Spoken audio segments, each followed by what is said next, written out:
ನಮಸ್ತೆ, ನಾನು ನಿಮ್ಮ ಪ್ರೀತಿ ಈಶ್ವರ್ ಮಲ್ಪೆ. ನೋಡಿ ಬಂಧುಗಳೇ, ಇವತ್ತು ಕುಂದಾಪುರ ಭಾಗದಲ್ಲಿ ಈ ಒಂದು ಮನೆಗೆ ಬಂದಾಗ ತುಂಬ ದುಃಖ ಆಗ್ತದೆ. ಇಲ್ಲಿನ ಊರಿನವ್ರು ಸಹ ತುಂಬ ಜನ ಸಹ ಹೇಳಿದ್ದಾರೆ. ಇವತ್ತು ಬಂದಾಗ ಇಲ್ಲಿ ಒಂದೇ ಮನೆಯಲ್ಲಿ 3 ಜನ ಸಹ ಕಿಡ್ನಿ ಫೈಲ್ ಅಂದರೆ ತುಂಬ ಬೇಜಾರು ಸಂಗತಿ. ಯಾಕೆಂದರೆ ಇವತ್ತು ತಾಯಿದು 2 ಕಿಡ್ನಿ ಹೋಗಿದೆ, ಮಗಳದು 2 ಕಿಡ್ನಿ ಹೋಗಿದೆ. ಇವತ್ತು ಆ ಮಗಳು ಬದುಕಬೇಕಾದ್ರೆ ತಂದೆದೇ ಒಂದು ಕಿಡ್ನಿ ಕೊಡಬೇಕಾಗ್ತದೆ.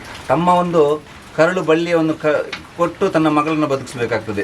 ನೋಡಿ, ಇವತ್ತು ಈ ಗಂಡ ಹೆಂಡತಿ ವಯಸ್ಸಾದವರು ಇವತ್ತು ತನ್ನ ಮಗಳೊಂದು 35 ವರ್ಷದ ವಾಣಿ ಅನ್ನೋರನ್ನು ಬದುಕಿಸಬೇಕಾದ್ರೆ ಇವತ್ತು ತನ್ನೊಂದು ಅಂಗಾಂಗವನ್ನು ಕೊಡ್ತಾ ಇದ್ದಾರೆ ಇವರು.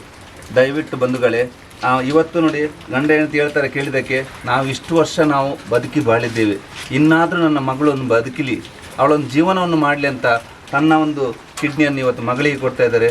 ದಯವಿಟ್ಟು ಬಂಧುಗಳಿದ್ದ ಅವರಿಗೆ ಸುಮಾರು 25 ಲಕ್ಷ ರೂಪಾಯಿ ಖರ್ಚು ವೆಚ್ಚ ಉಂಟು.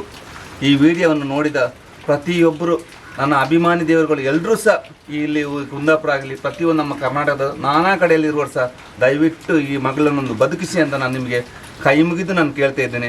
ನಿಮ್ಮಲ್ಲಿ ತನು ಮನ ಧನ ಎಷ್ಟಾಗುತ್ತೋ ಅಷ್ಟು ಅವರನ್ನು ಸ್ಕ್ಯಾನರ್ ಕೋಡೊಂದು ಹಾಕ್ತೇವೆ, ಅವರ ಅಕೌಂಟ್ ನಂಬರ್ ಮತ್ತು ಸ್ಕ್ಯಾನರ್ ಕೋಡು. ಅದಕ್ಕೆ ನಿಮ್ಮ ಕೈಯಲ್ಲಾದ್ದು ತನು ಮನದಿಂದ ಹಾಕಿ ನಿಮ್ಮ ಪ್ರೀತಿ ಆಶೀರ್ವಾದದಿಂದ ಈ ಮಗಳೊಂದು ಬದುಕಲಿ ಅಂತ ನಿಮ್ಗೆಲ್ರಿಗೂ ಸಹ ನಾನು ಕೈ ಮುಗಿದು ಕೇಳ್ತಾ ಇದ್ದೀನಿ.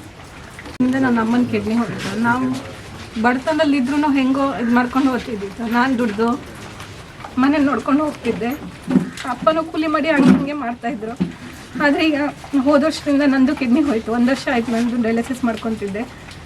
ಈಗ ನನಗೆ ಅದೇ ಡಯಾಲಿಸಿಸ್ ಮಾಡ್ಕೊಂಡೇ ಇರೋಕ್ಕೂ ಆಗ್ತಿಲ್ಲ, ಕೆಲಸ ಮಾಡೋಕ್ಕೂ ಆಗ್ತಿಲ್ಲ, ಡಯಾಲಿಸಿಸ್ ಎಲ್ಲ ಮಾಡ್ತಾಯಿದ್ದೆ. ಅದಕ್ಕೆ ಅಪ್ಪ ಈಗ ಆಯಿತು ನಾನು ಕೊಡ್ತೆ ಅಂತೇಳಿ ಮುಂದೆ ಬಂದಿರ. ಅಮ್ಮನ ತಗೊಂಡ್ಕಾಗ್ತಿಲ್ಲ, ಅದಕ್ಕೆ ಅಪ್ಪಂದೇ ತಗೊಂತೀವಿ ಕಿಡ್ನಿ. ಸೊ ಅವ್ರು ಕೊಡ್ತೆ ಅಂತ ಬಂದಿರ. ಆದರೆ ಅದಕ್ಕೆ ತುಂಬ ಖರ್ಚಾಗ್ತು, 25 ಲಕ್ಷ ಅಂತ ಹೇಳಿರೋ. ಆದರೆ ಕಡೆಗೆ ಎಷ್ಟಾಯ್ತಂತ ನಂಗೆ ಗೊತ್ತಿಲ್ಲ, ಎಂತಕ್ಕಂದರೆ ಅಪ್ಪ ಕೊಟ್ಟಾದ್ಮೇಲೆ ಅವ್ರು ಎಷ್ಟಲ್ಲಿ ಅದಾದಮೇಲೂ ಖರ್ಚಿರುತ್ತೆ ನಂಗೆ ಗೊತ್ತಿಲ್ಲ. ಆದರೆ ಈಗ ಆಪ್ರೇಷನಿಗೆ ಅಂತೇಳಿ 25 ಹೇಳಿರೋ ಅವರು, 25 ಲಕ್ಷ ಬೇಕಂತ. ನಾನು ಕೇಮ್ದಿಷ್ಟೇ, ನಂಗೆ ಆದಷ್ಟು ಈಗ ಹೆಲ್ಪ್ ಮಾಡಿ ನಾನು ಮುಂದೆ ಹುಷಾರಾದ್ಮೇಲೆ ನನ್ನ ಕೈಲಾದಷ್ಟು ನಾನು ಹೆಲ್ಪ್ ಮಾಡ್ತೆ ಎಲ್ಲರಿಗೂ ಅಂತ ಇಷ್ಟೇ ಹೇಳಿ.